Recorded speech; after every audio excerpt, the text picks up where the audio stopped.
chers amis, avec la paracha de Shemot, commence le deuxième livre de la Torah. Le premier livre, c'était le livre de Bereshit, le livre de la création, de la genèse, du début de l'histoire humaine. Eh bien, le deuxième livre, c'est aussi l'histoire d'une création, d'une genèse, du début d'une histoire. C'est l'histoire de la création du peuple d'Israël. Car jusqu'à la fin du Sefer Bereshit, du livre de Bereshit, les enfants de Jacob ne formaient simplement qu'une famille nombreuse, avec quand même 12 enfants, et leurs épouses et leurs enfants, c'était toujours qu'une famille.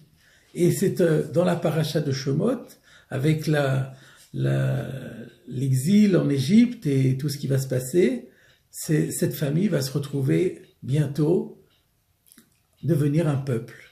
Et c'est donc l'histoire de ce peuple dont il est question, un peuple qui commence son histoire par un asservissement, une persécution dans des conditions extrêmement difficiles, extrêmement cruelles, mais qui vont être délivrés, d'ailleurs d'où le nom que l'on donne également à ce livre, qui est le livre de l'Exode.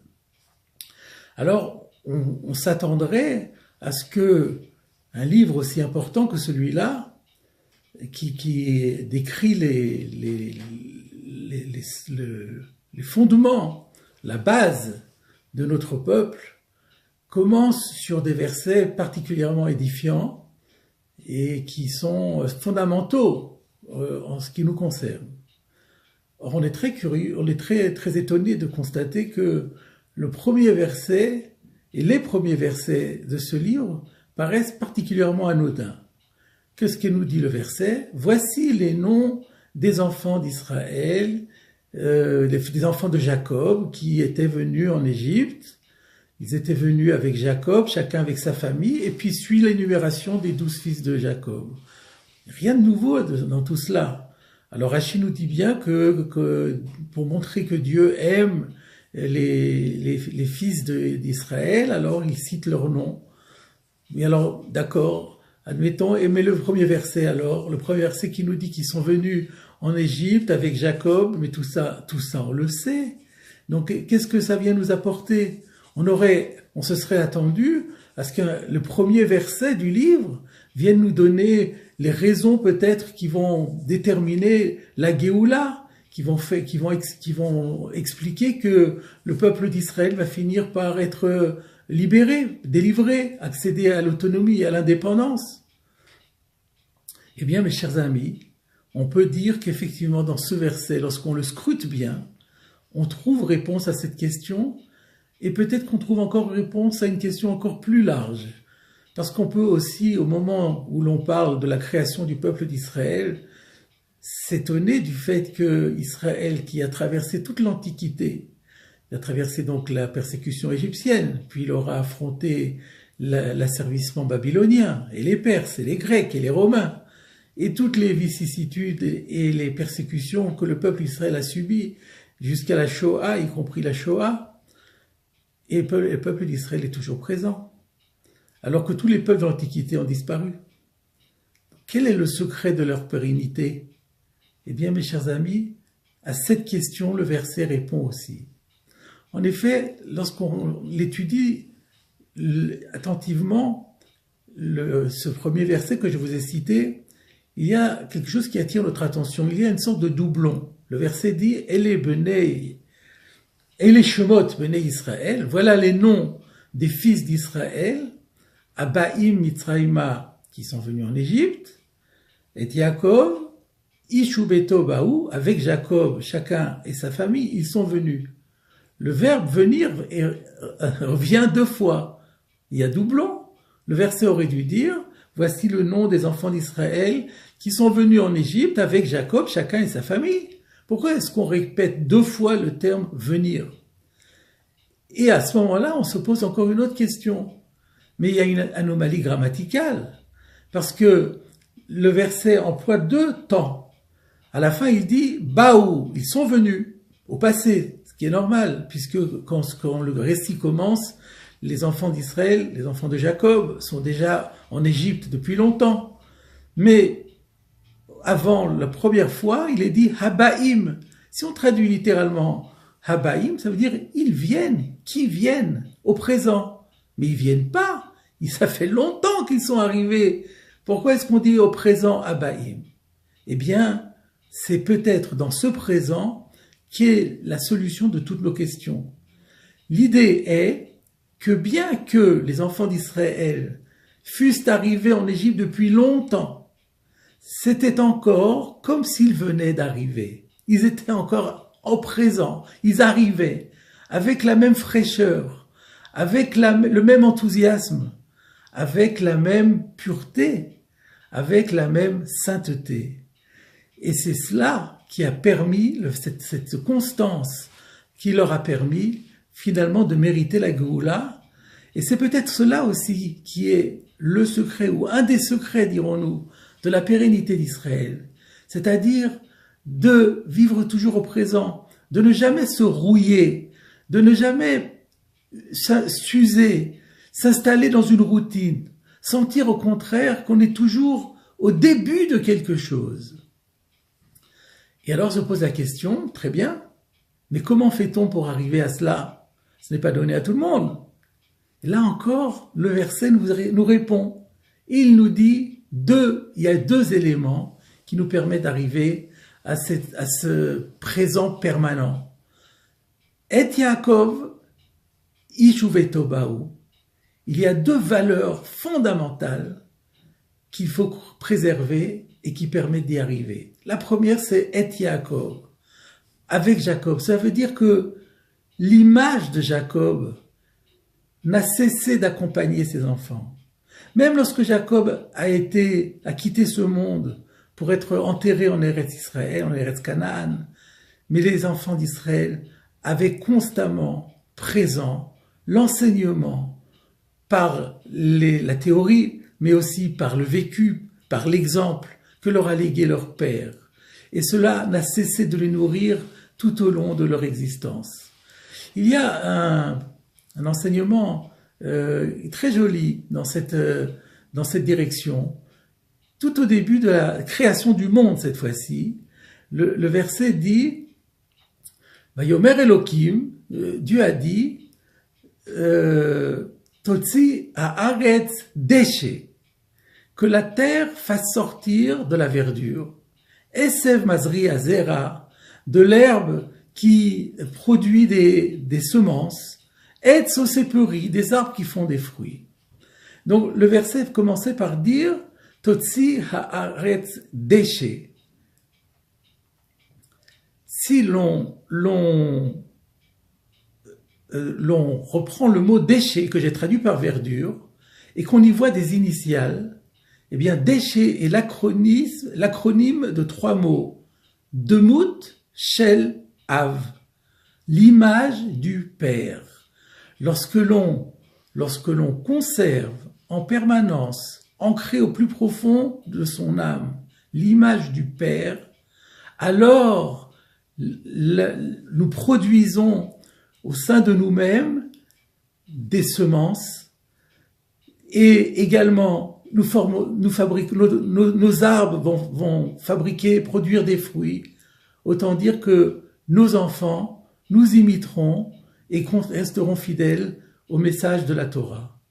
Le verset dit de la même façon dans les 10 commandements: « Honore ton père et ta mère, afin que tes jours s'allongent sur la terre. » Cela veut dire, si tu honores tes parents, les patriarches, ton père, les patriarches, et au-delà des patriarches, tes aïeux, et au-delà de tes aïeux, ton père et ta mère, que tu enracines en toi tout l'exemple qu'ils t'ont légué, alors tu continueras à vivre longtemps à travers tes enfants. Donc le premier yesod, dirons-nous, de ce verset, c'est que ce qui a permis à Béné Israël de mériter la Géoula, c'est la fidélité à l'exemple paternel. Deuxième dimension, deuxième leçon, Ish uveto baou. Chacun est venu avec sa famille. Il y a une importance fondamentale dans la valeur de la famille. Et quand nous parlons de la valeur de la famille, cela se décline à 3 niveaux, voire 4, comme nous allons le voir. Le premier niveau, c'est, comme dit le Talmud, Beto, Zu Ishto. Quand on parle de la maison, c'est sa femme. La première des choses qui est indispensable, c'est lorsque un homme épouse une femme, qu'ils arrivent tous les deux à créer, à fusionner et à créer une véritable entité, une unité, en permanence. Pourquoi est-ce si fondamental? Parce que il n'y a que comme cela que l'on peut développer en soi la générosité et l'amour de l'autre.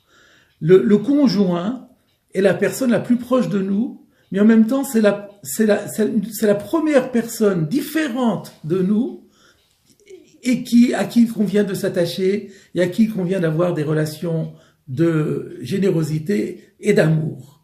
Et d'ailleurs, on dit au nom du Harizal que lorsque nous serons jugés dans 120 ans sur le chesed qu'on a pu faire, dont on a été capable, le chesed, c'est-à-dire la générosité, l'amour, eh bien, on est avant tout jugé sur la relation d'amour que l'on a pu avoir vis-à-vis de son conjoint.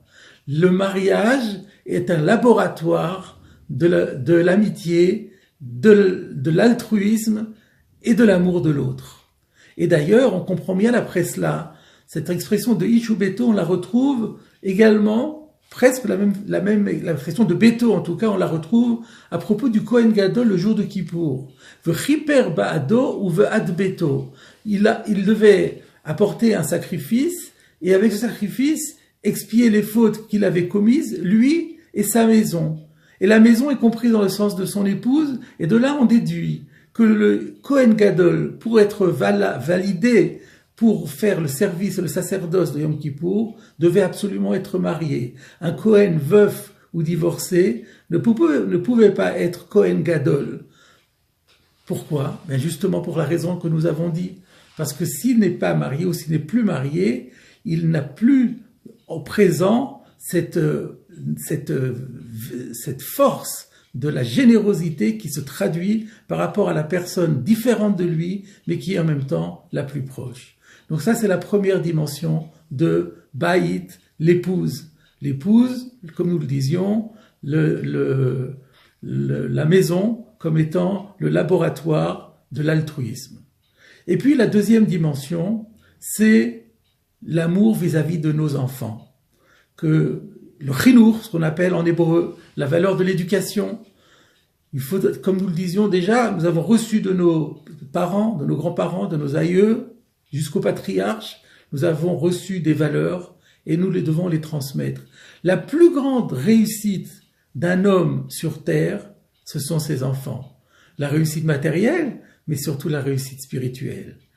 Et donc, c'est seulement lorsque l'on arrive à ancrer en soi cet amour, ce dévouement, en vérité, il faut parler de Messirut Nefesh, d'un véritable dévouement pour l'éducation de nos enfants, pour permettre à nos enfants de voler de leurs propres ailes, mais toujours dans la direction du message de la Torah. C'est ça que les Béné Israël avaient en Égypte, et c'est ça qui leur a permis d'être délivrés. Et puis, il y a une troisième dimension, toujours dans le cadre de la famille, c'est celle de la fraternité, de la fratrie, entre un frère et une sœur, entre deux frères. Il est fondamental qu'il y ait également une très très grande amitié.